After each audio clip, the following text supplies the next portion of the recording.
Our society and our world are full of these invented and built up and contrived facades. And sometimes some people come along with a hammer and smash that facade.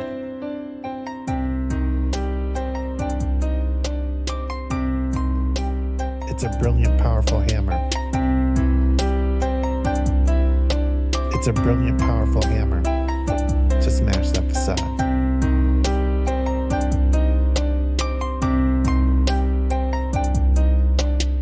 It's a brilliant, powerful hammer to smash that facade. Welcome to the future. Shit where you please. The Wi-Fi's killer, but there's no more bees. So there's hardly any flowers, there are very few trees, and you'll pay $1,000 for some honey for your tea. But we got these awesome collars, mine's an Apple Model 3. It allows for better movement than the Tesla X Elite. It lets you customize the ads that it implants in every dream. And for premium subscribers, doesn't shock you in your sleep. But it doesn't stop there. It can analyze your speech, and if it hears disinformation, then it notifies police. It's a swift re-education, but it knocks you off your feet like your booster every 7th week. I faced the future boldly with 2 eager open eyes, and I picked a couple nuggets up that blew my fucking mind. Like you can taxidermy someone while they're technically alive, and they'll shine when it's election time. See, the Democratic voter base will pay them zero. Never mind if voting for the scarecrow is a vote along their party lines. They could stare into its marble eyes and claim there's something dignified. Unlike real politicians, this one doesn't need an oxygen or kit supply. But its function is the same as those who came before. The goals are never misaligned.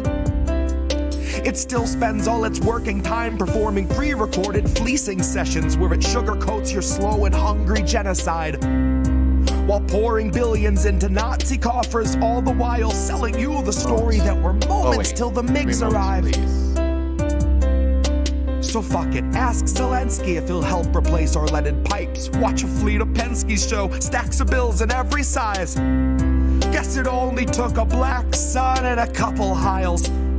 Honorary goose step and some Nazi boots a quarter mile, all while Biden sneers his sordid smile.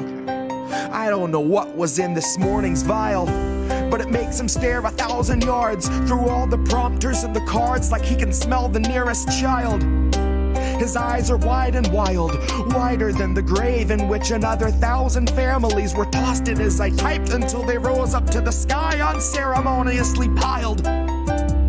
Which sort of flies right in the face of all this network ticker tape where the American economy has superhuman vitals. And sometimes some people come along with a hammer. See, I like to think my trial's gonna play like a recital. I'll denounce the world around me and accuse the most entitled, who weaponize their titles, whose pull is something title, who'd starve us all to death to best delight their blighted idol.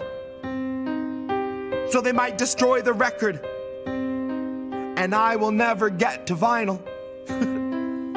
So my word is not immortal, but it's final. It's a brilliant, powerful hammer.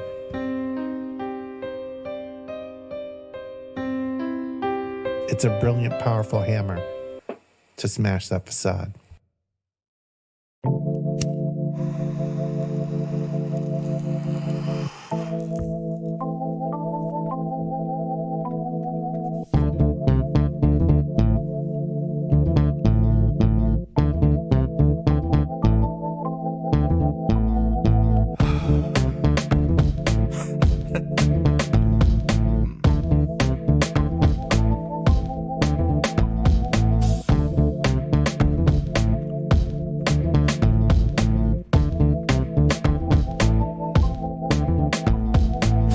Of the free, and you'll know us by the trail of dead. It's just one more world war to complete the set. When you live by the pike, you die by the pith. You die wide-eyed, still pleading the fifth, or crying divine epithets in pathetic attempts at defense. All empathetic for those on your side of the fence. Well, I'll gladly put you and your legacy into an alternate tense. of faltering senses and altered events. Like hun, it ain't a hearse, it's a reaper's stretch. Ah, how sweet, she said. Bunch of hordes in the street like it's Evil Dead. Where the thin blue line meets razor's edge. And where the corporate ladder ascends to a steel-toed boot that awaits on the ledge. You'll be licking it fresh at your boss's request till it stomps each finger and watches you fall to your death and drown in an ocean of debt. Gone with the fodder who gathered to honor the patient left, who purity tested themselves into sections step by step till the next election, when it's just one them and the sound of their well-read theorized breath. That's harm reduction for the lowly cost of you holding your nose and just openly buying the theft. Maybe that's all in the flick of the pen. Maybe we're all one unmarked van from a trip to the pen, being guarded by pigs who exist on a diet of dying breaths of much worthier men. Honey, heaven's expecting you. Just don't get too hung up on who they let in. Just look up at the shine of the pearly gates. You don't need to worry if there's lead in the paint. You don't need to worry if there's lead in the water, lead in the milk, lead in the honey, lead in the caustic embrace of the Heavenly Father. Lead is the flavor of passive perpetual slaughter. Lead is the taste of us led to the ledge by the lure of the legend of expert consensus, and then beckon to stretch it just one step farther. And I hope all the folks who were boastfully gloating and toasting themselves as the heroes of COVID for boosting their boosters and doing their part are now equally thrilled to be starstruck martyrs. All laid in a government grave with anonymous markers, like you're back from the carvers and off to the splicer. You're the very first wave to be slain in the war against Pfizer, that 100 years war against Pfizer. They are thinning the crowd that is striking right now to bleed adequate pay from those inhuman misers, who all sit in their office and designate coffins to people regarded as nothing but profit for Kaiser. Still the Dems want you nicer. Dems want you softer. Dems want you kinder. Yeah, they all want you graciously starving in silence. You will speak when you're spoken to. Rest of the time, you and all of us peasants are merely depressing statistics neglected in Congress's binders. All bled, bone dry, then fed to the grinder.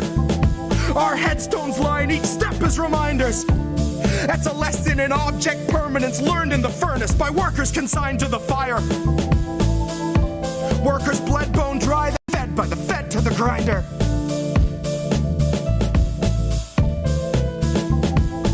Fed by the fed to the grinder.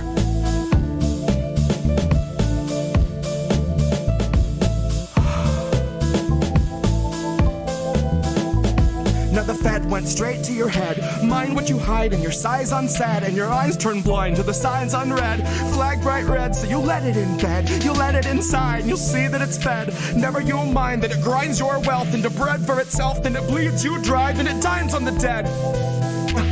Now the Fed went straight to your head. Mind what you hide in your size unsaid, and your eyes turn blind to the signs unread. Flag bright red, so you let it in bed. You let it inside, and you'll see that it's fed. Never you mind that it grinds your wealth into bread for itself, then it bleeds you dry, then it dines on the dead.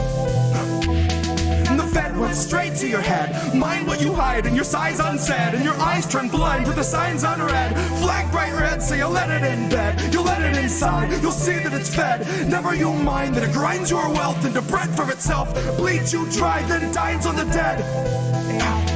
The Fed went straight to your head. Mind what you hide in your size unsaid, and your eyes turn blind to the signs unread. Flag bright red, so you let it in bed. You let it inside, and you'll see that it's fed. Never you mind that it grinds your wealth into bread for itself, then it bleeds you dry, then it dines on the dead.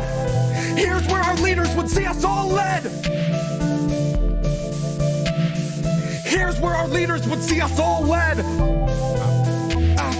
Here's where our leaders would see us all led. Here's where our leaders would see us all led. The Fed went straight to your head. Mind what you hide in your size unsaid, and your eyes turn blind to the signs unread. Flag bright red, so you let it in bed. You let it inside, and you'll see that it's fed. Never you'll mind that it grinds your wealth into bread for itself, then it bleeds you dry, then it dines on the dead.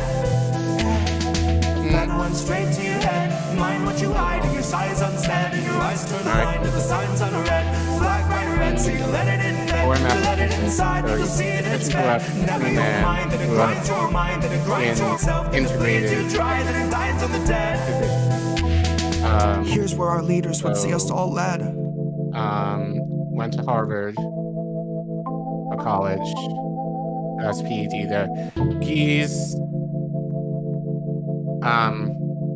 socialist,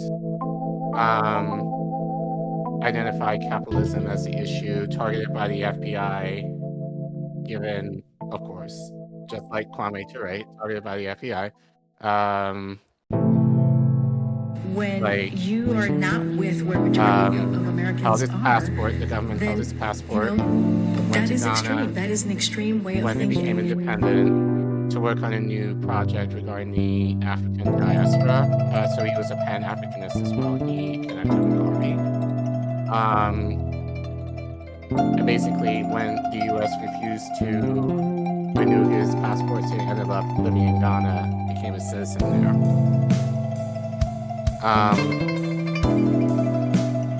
So yeah, very prolific writer. That's mostly what he's mostly known for, is his writing. So this is, and he was the co-founder of the NAACP. Find out, know that you had to know. Pulling what's left of my mind out, trying to tell you so. I've tried to block the light, I know you could feel its glow. I've been here holding my hands out, trying to keep you close, trying to keep you close.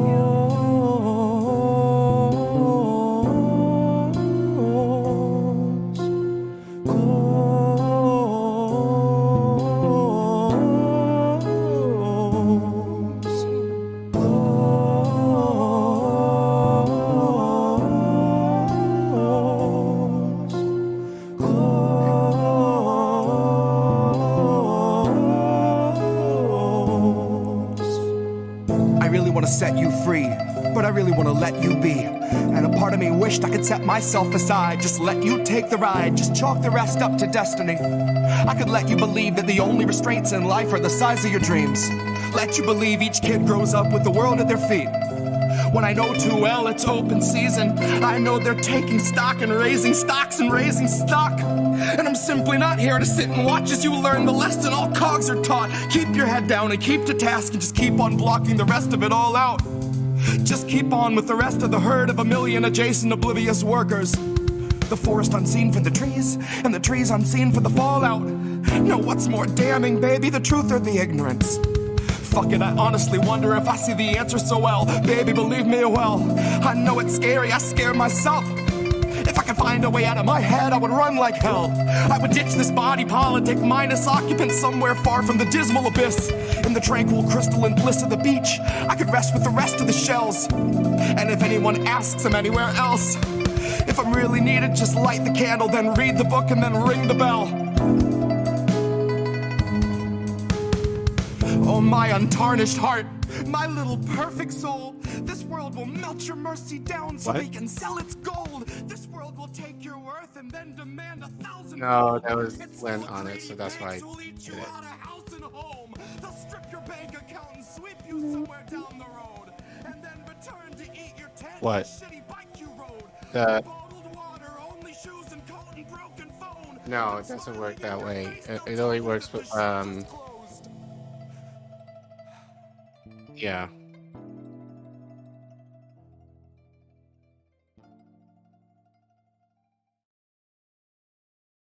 Yeah.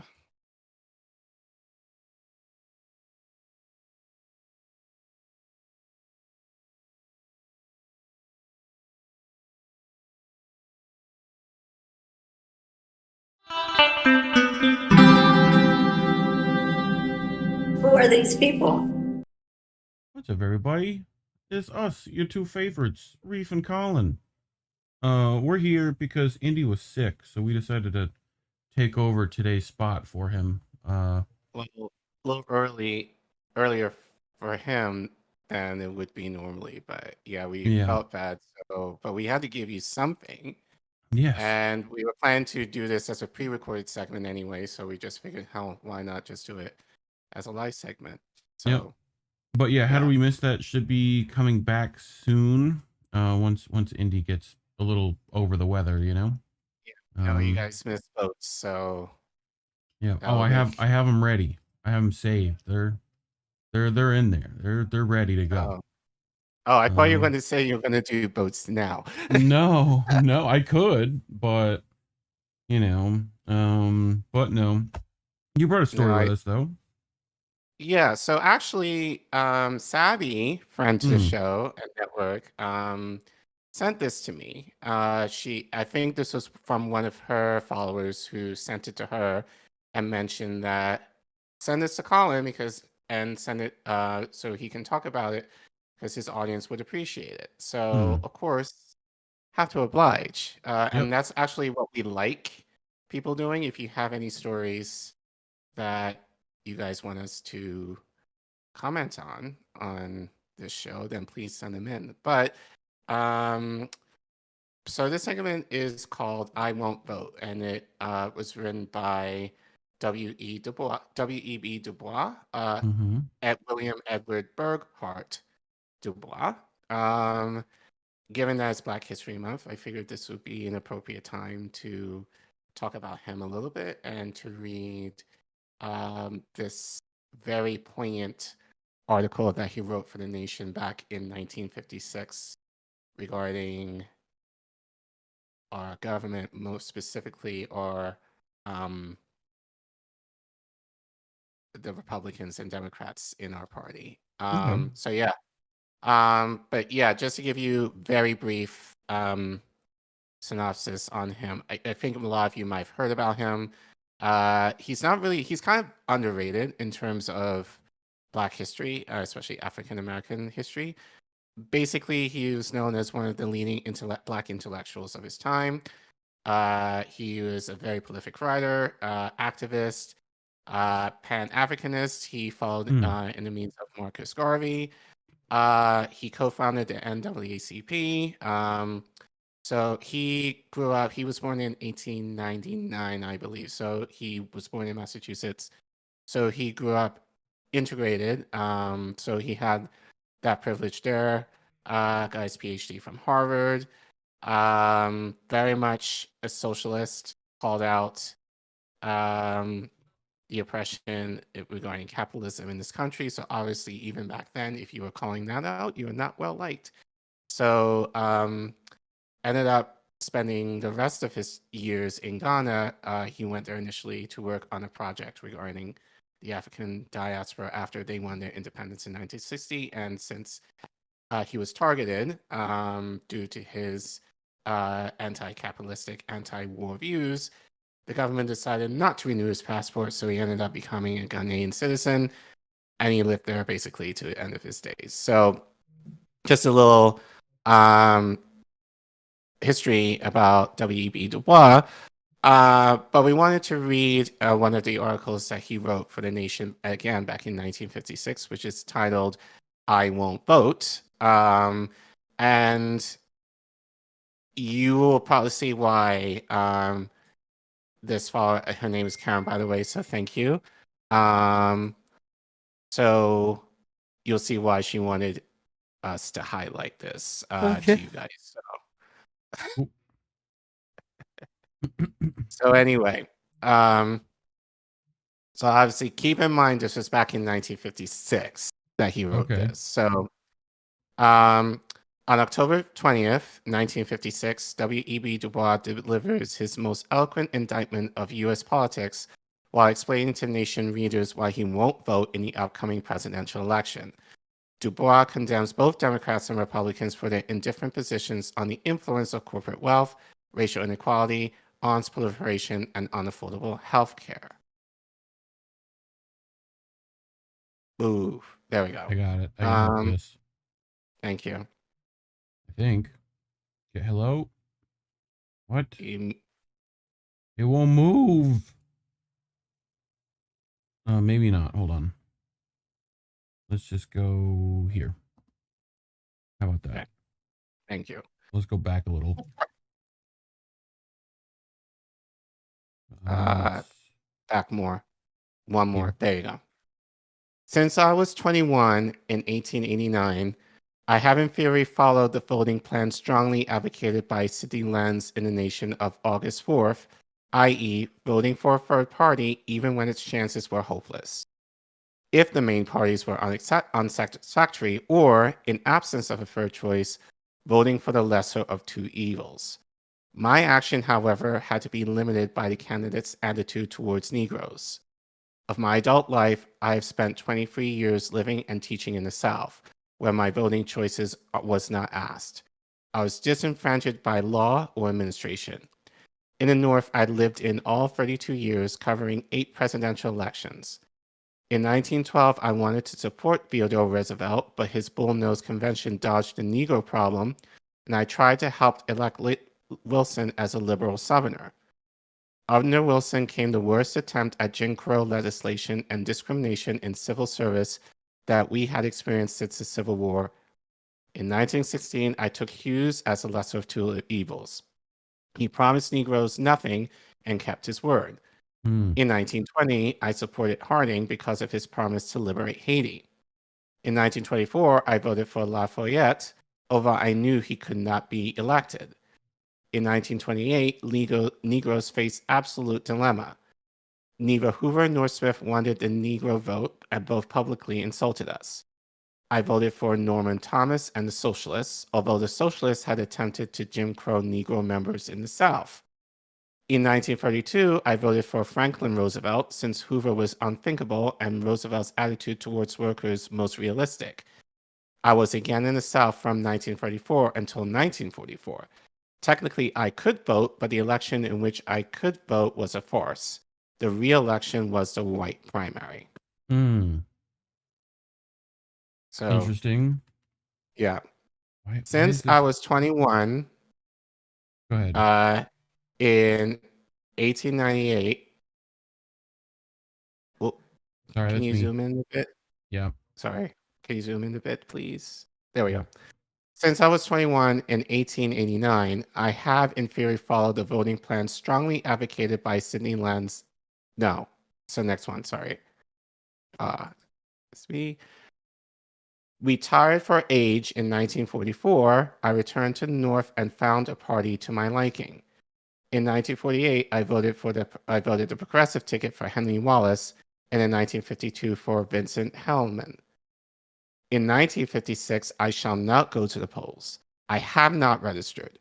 I believe that democracy has so far disappeared in the United States that no two evils exist.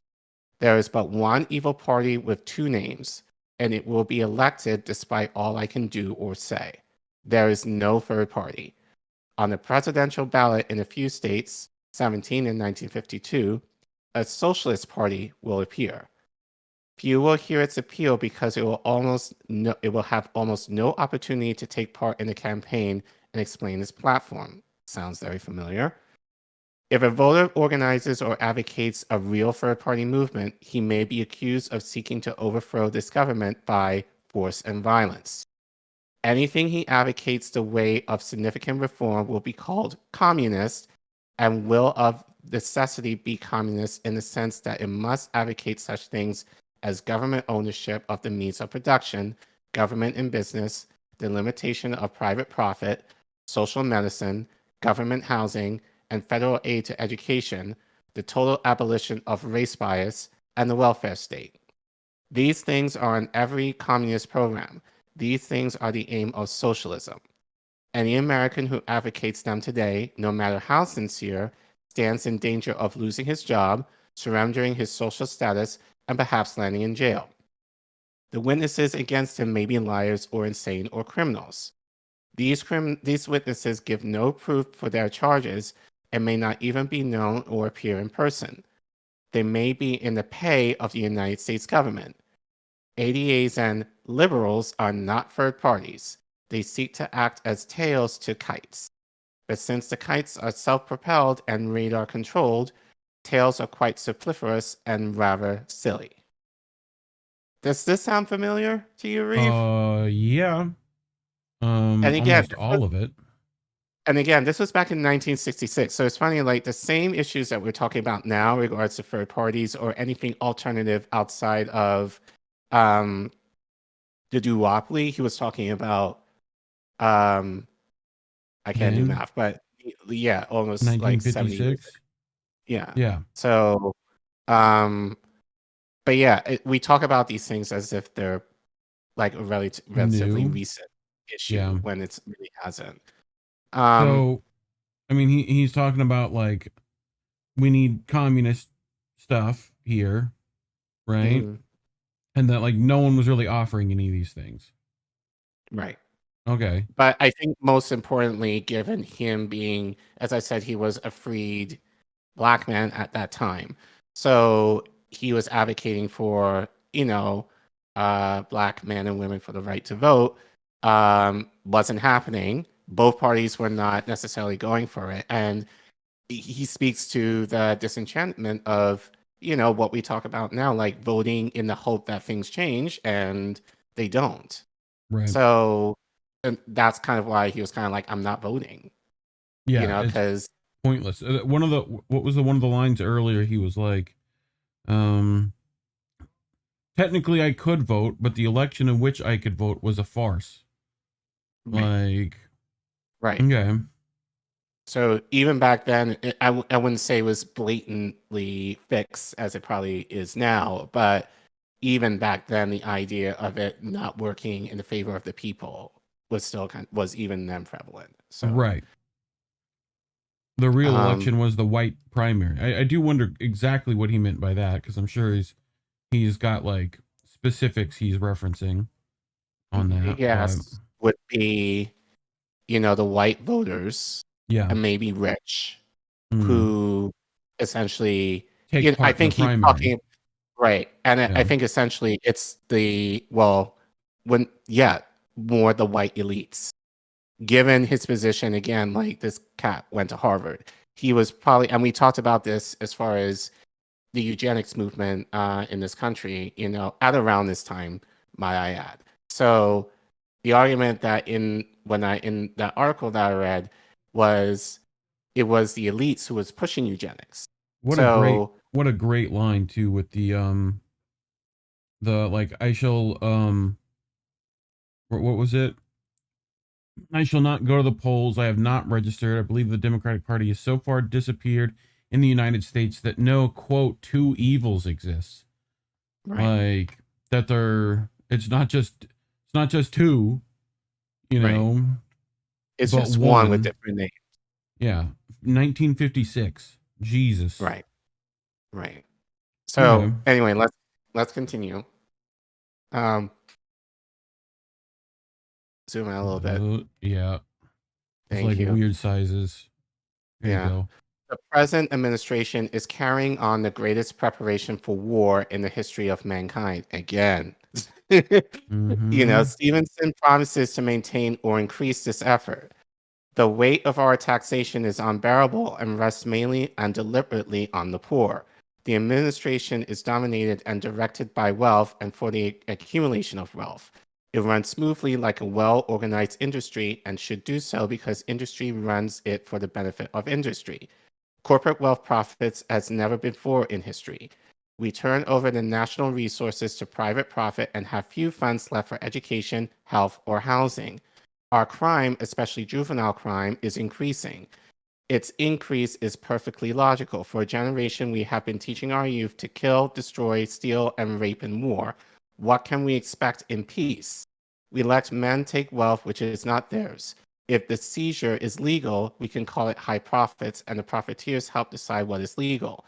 If the theft is illegal, the thief can fight it out in court with excellent chances to win if he receives the accolade of the right newspapers. Gambling in home, church, and on the stock market is increasing and all prices are rising. It costs 3 times his salary to elect a senator and many millions to elect a president. This money comes from the very corporations which today are the government. This is a real democracy would be enough to turn a party responsible out of power. Yet this we cannot do. Jesus, Lord have like that guy's killing it. Again, 1956. Yeah, I know. 1956. Yeah. That's crazy. Oh my god.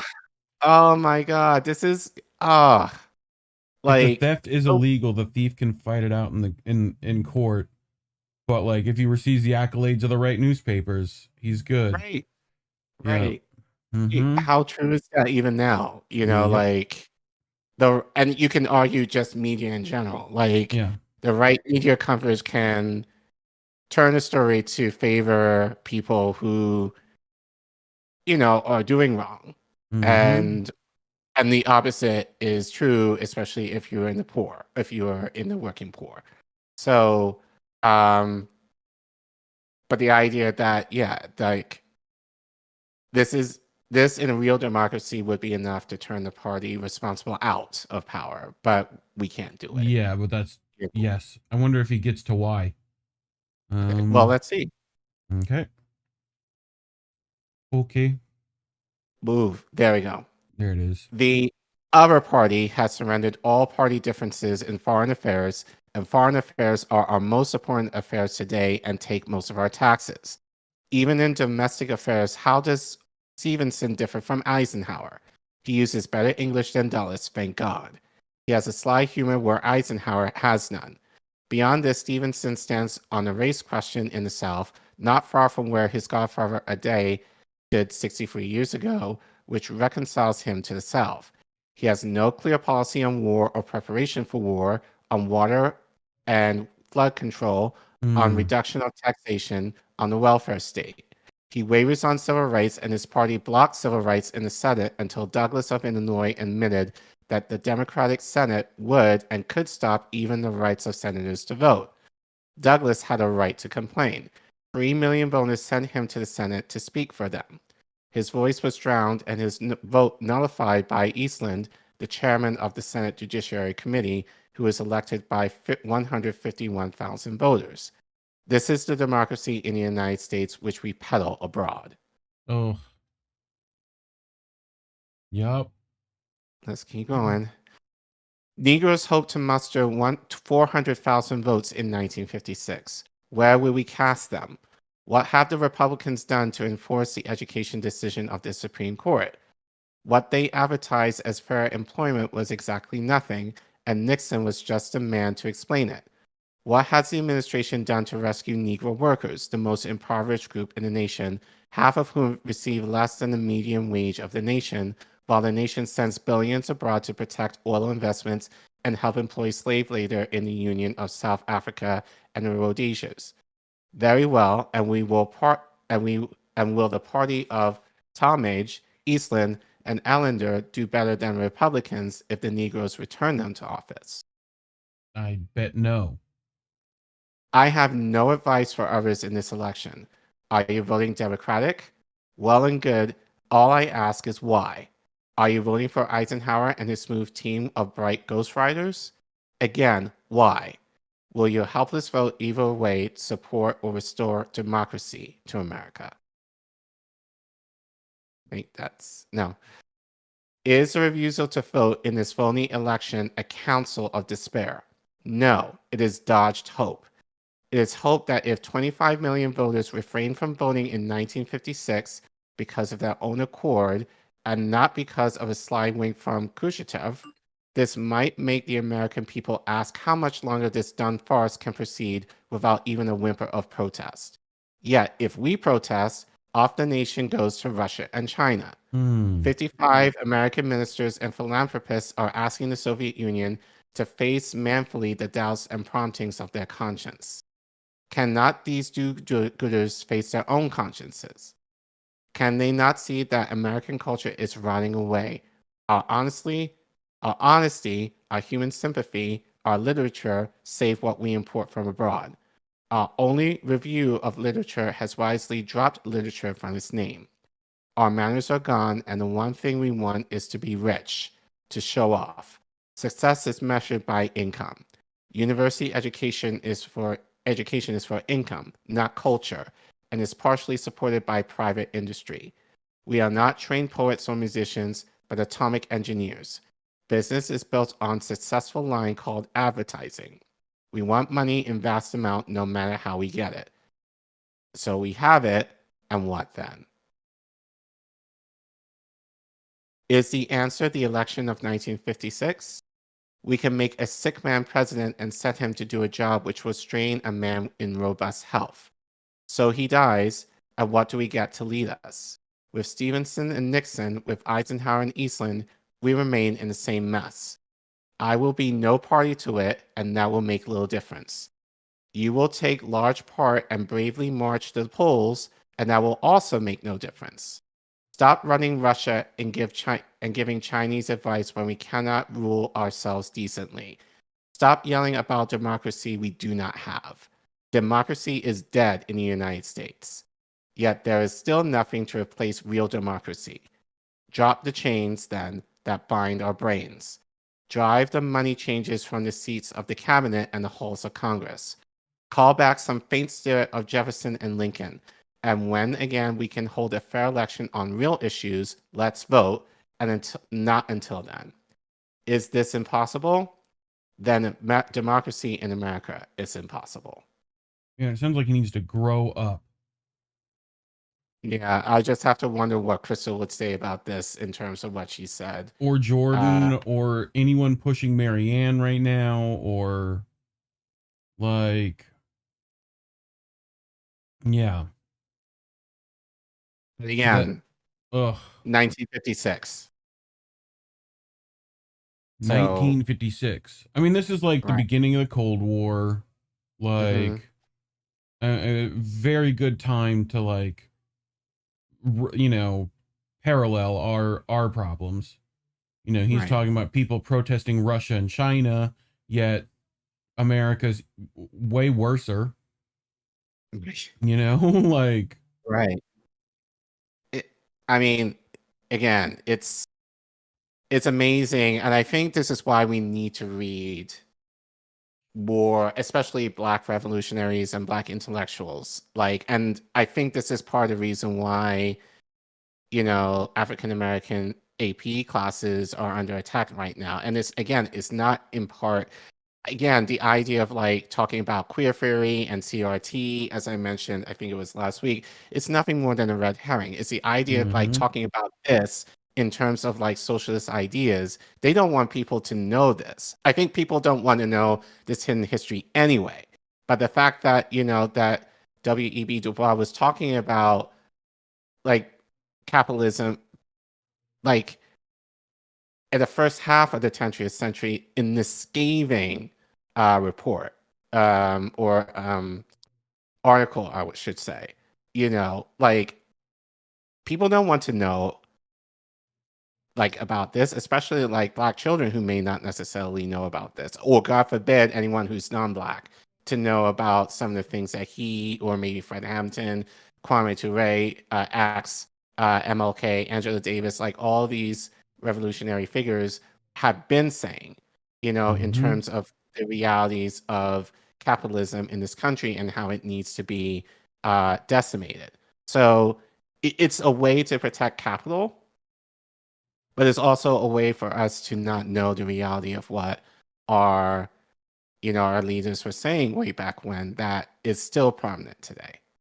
Yeah, I mean, I'm trying to look for it because I know I sent it to you, but what was his name? I'm trying to remember the guy, the throw your bodies on the machine. You know, that guy that I sent to you the other day. You know what I'm talking about? You know, that was like another 50s protest. Johnny Graz shared it. And I'm trying to see if I sent it to you, but yeah, I mean, this is like, I'm just surprised. Like we're still dealing with the same crap. You know, we've been doing this for what seems like forever. You know, but yeah.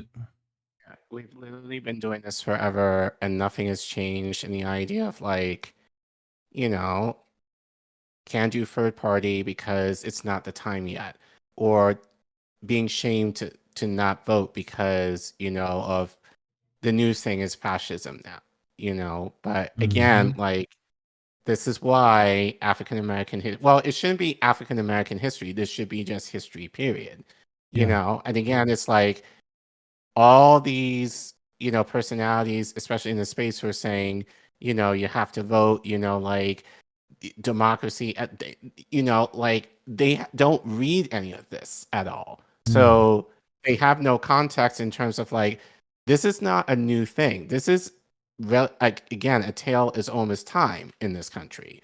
And I think especially for Black people, we've seen how voting, or some of us have seen how voting has not amounted to anything as far as our liberation.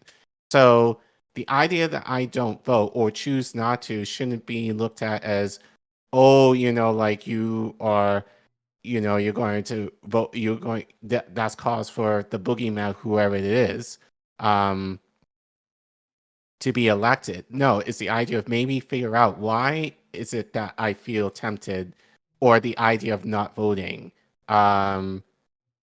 is somewhat a more attractive option, because we haven't seen any changes. And so, and I feel like people should, especially people who are more privileged, that it doesn't matter who they vote for, their lifestyle doesn't necessarily change regardless of who it is, Republican or Democrat. Like, really need to start. I wish this was a lot more prevalent and a lot more discussed, but but again, this is not going to be talked about in terms of what's happening now, or even mentioned. So, again, shout out 1964. I got it. So this is Mario Savio, right? Yes. Which is another killer little bit that we'll add to this. There's a time when the operation of the machine becomes so odious, makes you so sick at heart that you can't take part. You can't even passively take part. And you've got to put your bodies upon the gears and upon the wheels, upon the levers, upon all the apparatus, and you've got to make it stop. And you've got to indicate to the people who run it, to the people who own it, that unless you're free, the machine will be prevented from working at all. I mean, I feel like he gives a good, like, indicator of where he was at. Same thing DuBois was, like, saying, like, don't engage. Right. The only way you engage is by making sure nothing works. Right. Like, so, yeah. I don't know. And like I said, it kind of makes me upset that we're not talking about this more. I'm glad we're doing it. And again, shout out to Karen and, Sabby for thinking of us in wanting to report on this. And yeah, I think hopefully you guys appreciate this. But again, I don't feel like this is going to be a clip. This is not going to do well, like as far as, views or whatever else. And again, we don't do things for the views. We do it to put the information out there, and whoever is watching, great. But at the same time, this is one of the things that I wish would go viral in terms of talking about like how,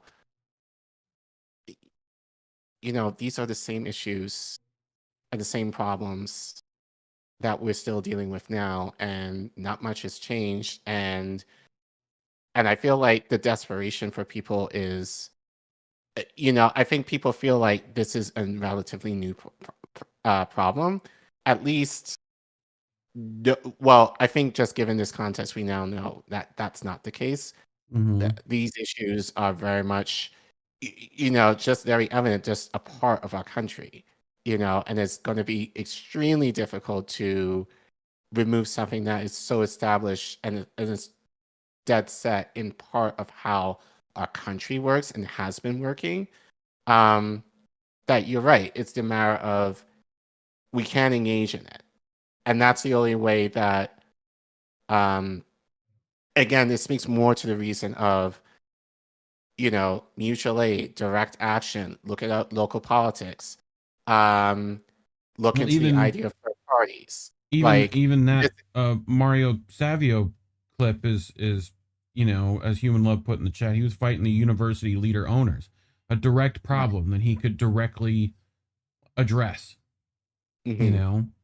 and I think people miss out on that. They think too big in some respects. We got to fix the whole world. It's like, you might need to do one brick at a time, like, but, well, it's not to say think as big as you can, but you have to also, you need a path as to how to get to the grand prize. And I think that's the problem, is that we know what the problems are. It's just a matter of how to get there, or being organized enough to get there together, I think is a big issue right now. And like I said, I hope that changes. But again, I think it's a matter of looking at what our leaders have said in the past and look at what they've done, and just a matter of remixing it in terms of what will work today. And we can't even agree on that. Like, we feel like we have to reinvent the wheel to make something new. When grow up, Collin. God, gotta be I think practical. we need to clip. I think we need to clip that and put that in the Oh, I could do that. I can grab that. But yeah, just figured those little short thing talking about that today would be good. Yeah. Feel free to share, like, subscribe, Please do all share. the things. Please share and tag Savvy to this. Those of you who do it, and just thank her. We'll thank her anyway, but I think, and again, this is why we do this, is like, we should be able to share ideas and share stories, and share communities. So again, we really appreciate Karen for thinking of us and wanting to share this with our audience. And so thank you, Karen, whoever you are. And thank you, Savvy, once again for thinking of us to report on this. And very glad that we did. Yep. But anything else we got to go over? No, I think that's it. Just we have a couple more clips that will be coming out. That actually we did on Wednesday, that will be coming out as clips tomorrow and Tuesday. If Indy feels better, probably How Do We Miss That Tuesday morning with Fee. And we're gonna try to get our How Do We Miss That as soon as possible. So whenever he feels better. That you told me earlier. Oh yeah, Convo Couch panel coming up soon. I don't know when. Pasta reached out, so I should be going on that. We'll see when that is, but keep an eye on Indie News Twitter. I'll tweet it out from there. So at Get Indie News if you want to follow that. But yeah, like, share, sub, do all the things. We appreciate you guys. But otherwise, I think that's it. Yep. Oh, I remember. Labels are bad. Stay independent. Good night, fam. Good night. We want to talk right down to earth in a language that everybody here can easily understand.